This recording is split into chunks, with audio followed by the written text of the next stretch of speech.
Fica à vontade, pode sentando na poltrona. Eu sou Léo Strack e essa é a Psicologia da Coisa.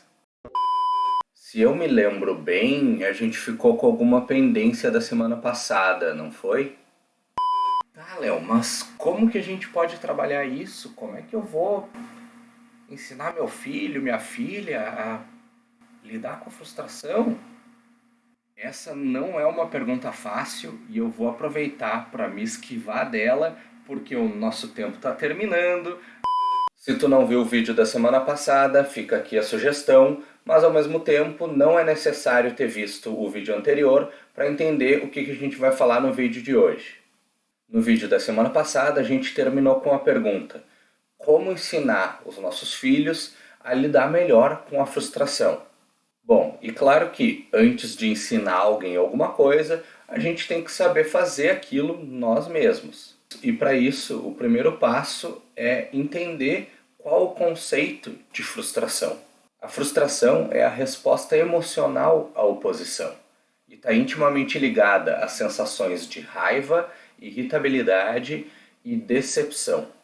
A frustração ela surge da percepção de resistência à realização de uma vontade ou objetivo. É importante ressaltar aqui que basta a percepção da resistência para ativar uma resposta de frustração.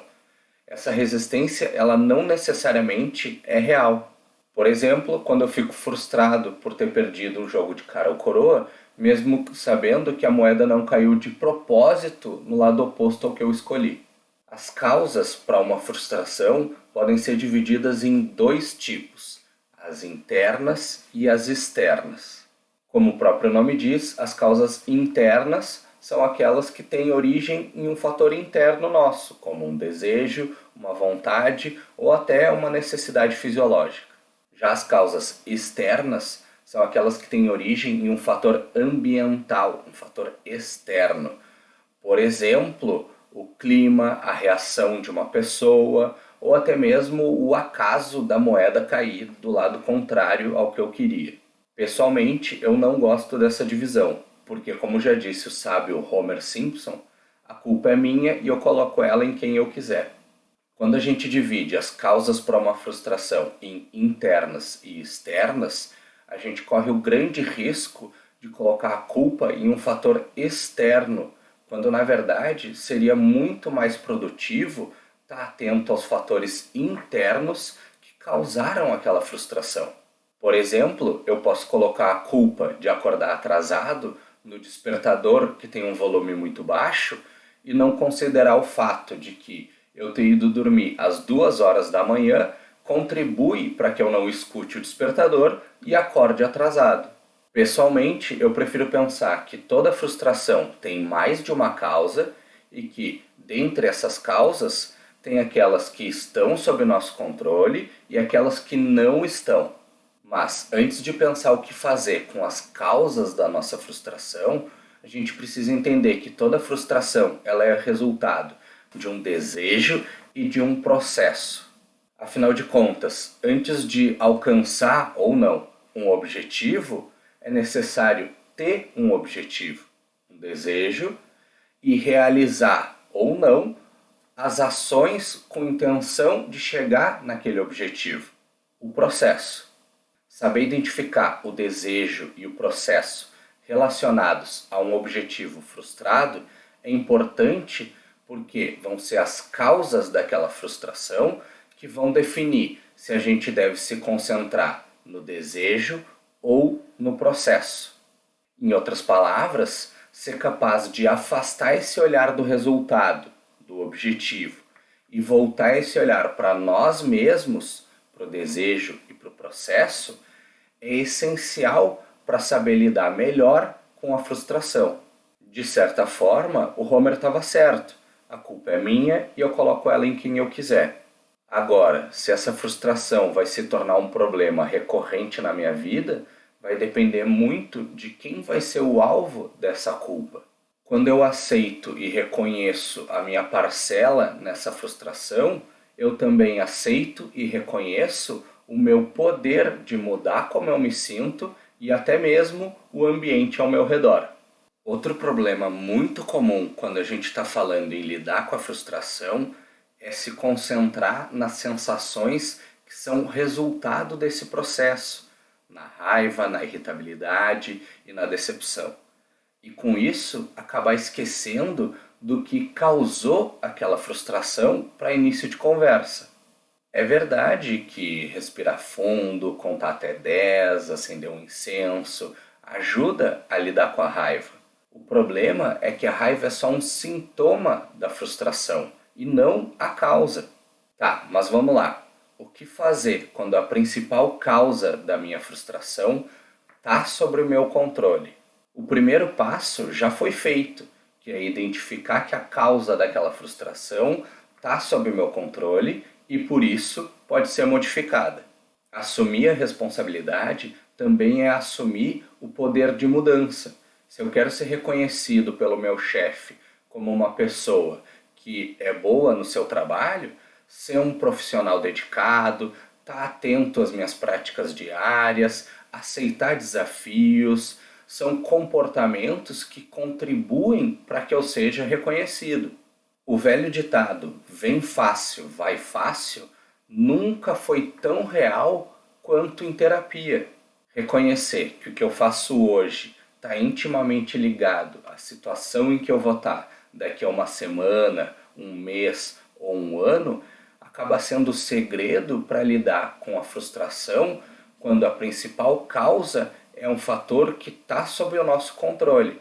Dessa forma, se a principal causa para minha frustração está sob meu controle, o segredo é se concentrar no processo, nas ações e não no objetivo, no resultado.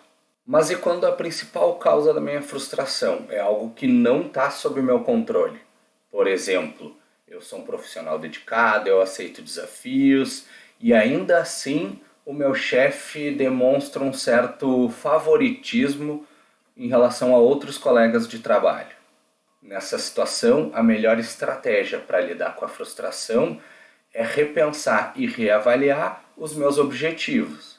Pensando nessa situação do trabalho, por que para mim é tão importante receber a aprovação desse chefe? Será que essa é a única pessoa que está num nível mais alto da hierarquia que pode reconhecer o meu trabalho?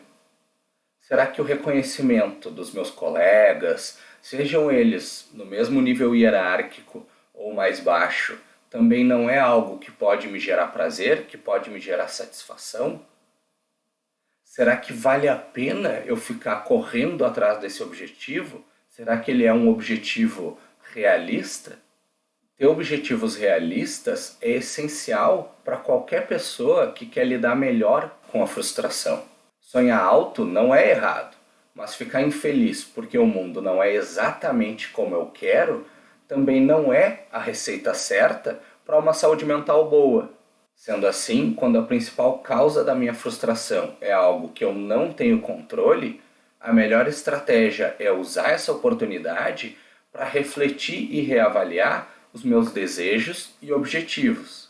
Mas como eu disse antes, toda frustração tem mais de uma causa. E ali sempre vai ter misturado aquelas que eu tenho algum controle e aquelas que eu não tenho controle nenhum.